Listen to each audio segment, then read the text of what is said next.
Welcome, ladies and gentlemen, back to the Inner Sanctum. In this episode, we take a look at some player training and some youth prospects. So let's go. So the 5 players being trained at this moment are Eric Dyer, Danilo Cataldi, Adama Traore, Jordan Amavi and Divock Origi. Quite clearly 5 of our top young prospects in terms of players that are going to take us forward into the next multiple seasons. Let's see how they go. And later on in the episode, there will be more player training. So both Eric Dyer and Jordan Amavi were able to level up. And all of these players are really young. You can see already Eric Dyer is rated 76, Cataldi 74, Traore is on 76 as well, Amavi 77 and Origi 76. All very young with high potential, and these are the core group of players. A couple of defenders, a midfielder and a striker, of course. So these are the core players that we're going to look to build the team around for the next couple of seasons. And a quick update on the youth squad prospects. We have several really good options here, of course. Akil Cox, who's settled into a wing position. He has quite good acceleration early. He is only 15 years old. He's only 4'9", but that is only because he is 15. And he's already got an overall of 58. And you can see some of his key stats here. The curve on his kicks, and his dribbling fairly good as well, and his crossing's up there. But his sprint speed and his acceleration are coming along nicely, along with his agility. He could be definitely one for the future, Akil Cox. Daniel Tootle is coming along very nicely as well, on an overall of 48 already, but a potential of 88 to 94, and you can see several green stats already, with a few in the 70s and some in the high 60s, high to mid 60s. His acceleration for a central defender is actually pretty good. His agility is very good, obviously, and his long passing, his curve, his slide tackle needs work. He might be a little bit more of a scoring defender, but his passing and his crossing is very good, so he may even be able to play at right back or left back as well. He's a playmaking central defensive midfielder / central defender. If you think he should maybe be called up to the first team squad, let me know in the comments below. Another interesting one is technically gifted Frank Marzo at 78 to 88 potential, and an overall already of 54. Not the best stats at this stage. His acceleration, obviously, and his sprint speed need work, and as a winger, you're going to need that in abundance. So he is one that is a little bit on the fence. His agility is pretty good. His ball control is pretty good as well. Perhaps with some training, he might be able to come along and turn into a good player. The next player we're going to have a look at is James Smith. He's a central defensive midfielder with a potential of 73 to 94, an overall already of only 44, but he is only young. He will develop. You can see his agility is a feature of his game, and of course his acceleration and his sprint speed coming along nicely, and he's poised. He has a nice 68 rating of balance. And next up that we'll have a look at here is Mateo Fuentes.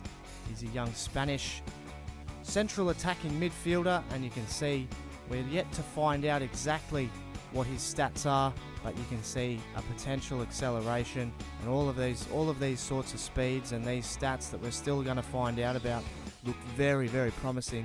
So be on the lookout for an update on Mateo Fuentes as well. And the next player that we'll have a look at is Olivier Deliet, and we've had a look at this guy before. He's got an excellent potential of between 80 and 90, already a overall of 51, and obviously he's a bullish central defensive midfielder. His jumping are very good, his stamina is excellent as well, his sprint speed is decent, he's a poised player as well with good balance. So his physical stats really positive, and he could be a player for the future. We'll have to wait until we get further information, but a defensive midfielder could come in handy later on. And an interesting one here with Yuri Dronkir, and he is a Belgian defensive midfielder as well, a potential of between 72 and 92 defensive minded, and his stats are pretty good. In his sprint speed, his balance, his stamina are excellent as well, his jumping and his strength, all assets that you do require in that central defensive midfield position, but the rest of his stats do need to be developed. He is only young, he's only 15 years old, and I'm considering if you guys would like to potentially start putting some of these players in the training regimen to see if we can't find the next big star. But that's the wrap for the youth squad, so let me know in the comments below if there's anyone here that catches your eye that you might think needs to be called up. A guy like Daniel Tootle, he might already be ready, but his overall is quite low. Let me know in the comments below who you think, if anyone, and should we start injecting them into the training regimen to maybe try and get these kids going early on in their careers. So that's going to do it for the Inner Sanctum. In this episode, we host Bournemouth and make the trip to the Theatre of Dreams to take on league leaders Manchester United. So as always, if you're enjoying this episode, make sure you hit the like button and subscribe if you're new. But for now, it's off to the action as we host Bournemouth. Welcome, ladies and gentlemen. It's match day 33 in the Barclays Premier League as Aston Villa play host to Bournemouth from Villa Park. Well, Villa are coming off a huge win over Chelsea in their last game, and we'll be hoping that's a sign of things to come. They've been stuttering towards the line after a largely successful season and will fancy themselves against 14th placed Bournemouth in this one. But Bournemouth are plucky and they won't lie down, so it makes for an intriguing afternoon. And as we've mentioned many times before, Aston Villa still the best defensive team in the Premier League. Beautiful day here in Birmingham. The season is coming to a close very quickly. Here's the Aston Villa lineup. They've gone with the same formation as they did against Chelsea in that win. Larin, Vardy up front, Mahrez just behind them, Cataldi, Sanchez, Westwood make up midfield. So slightly different personnel, but the same idea to try and knock off this Bournemouth team. They've got Callum Wilson up top, Tomlin just behind him, with O'Kane, Gosling and Ritchie in the midfield. This should be a very interesting clash. Can that man get going? Jamie Vardy. It's a nice possession game from Bournemouth so far. Here's Atsu, running at the defence here, Christian Atsu. Plays to Tomlin. It's back to Atsu. It's O'Kane and Atsu. Oh. And a good save. Jack Butland called into action early.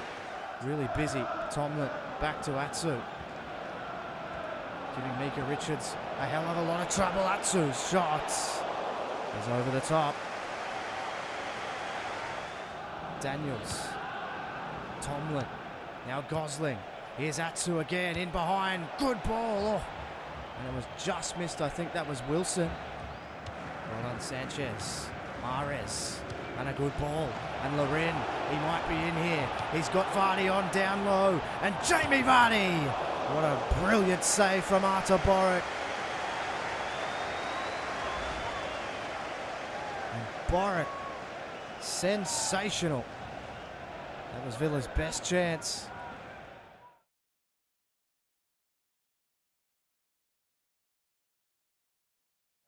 Bournemouth have had a lot of the possession. Quite a common trend, but here's Daniels, and down low here is Ritchie, and it's Wilson, but Butland again, making it look easy. Forces Okore out, and it's back post. Richards, can he deal with it here? Here's a chance, well done Sanchez, he got back. Tomlin got the header, but Butland was able to quell the danger for Villa. Tomlin, brilliant ball, Atsu back to Tomlin. Dyer trying to track him, it's Atsu. Oh, reactionary save. Brilliant play from Bournemouth. And that is a stunning save. Jack Butland has single-handedly, quite literally, kept Aston Villa in the game. They'll play it on. It's with Larin. So Kyle Larin looks up. It's Vardy. Oh, good save, Boruc. That was a good ball from Kyle Larin. Header one down and just tipped over. Game tightening up. So now Villa starting to get some momentum here. Dyer plays it straight forward. Vardy sees the run of Mika Richards. And now that's at Boruc as well. That's a good ball. It's Carlos Sanchez here. Can he get across here? It's pretty dangerous. It's Grealish just wide.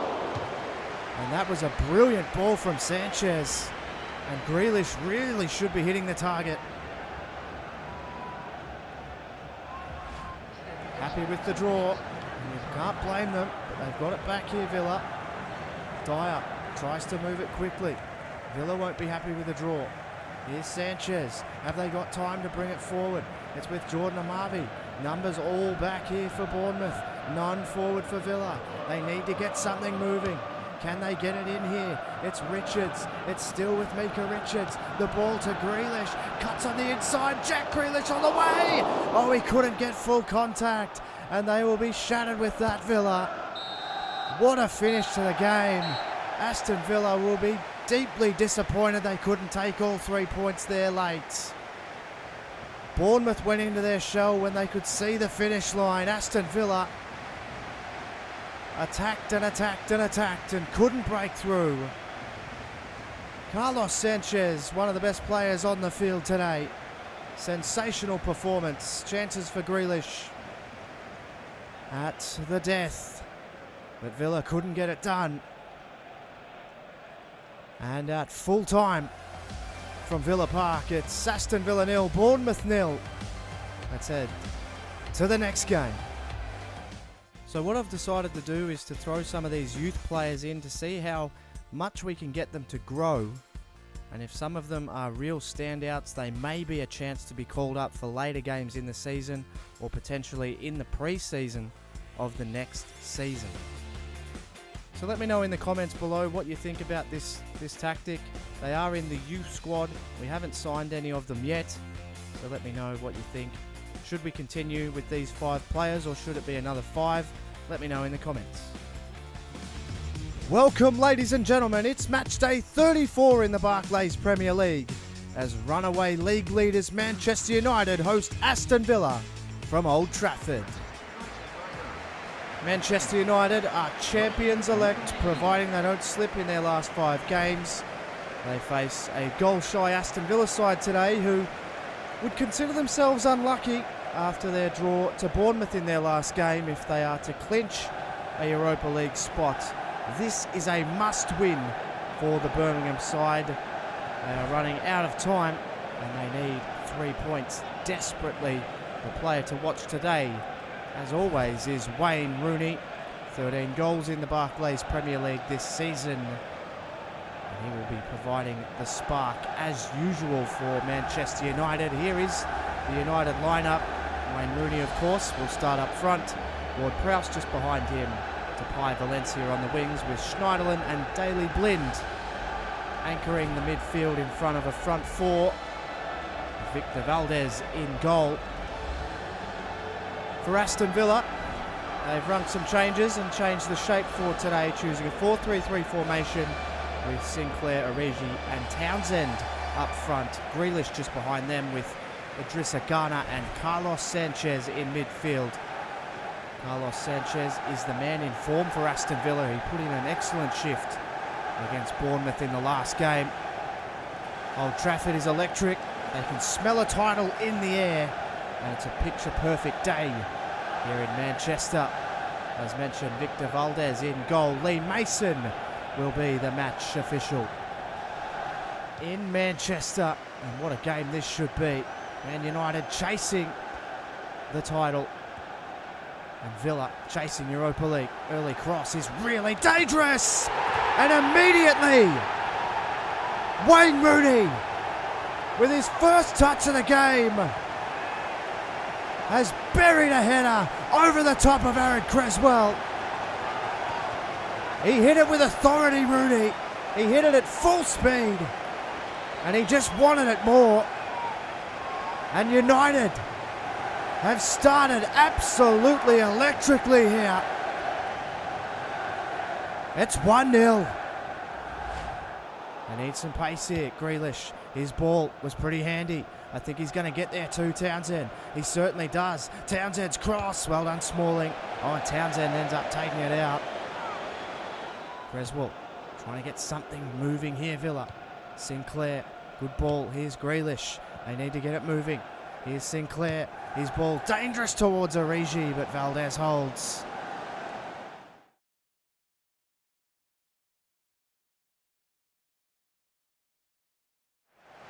United. They bring it forward. Here's Blin. Valencia. He's too fast. Creswell did make up that ground though, but it's Blin.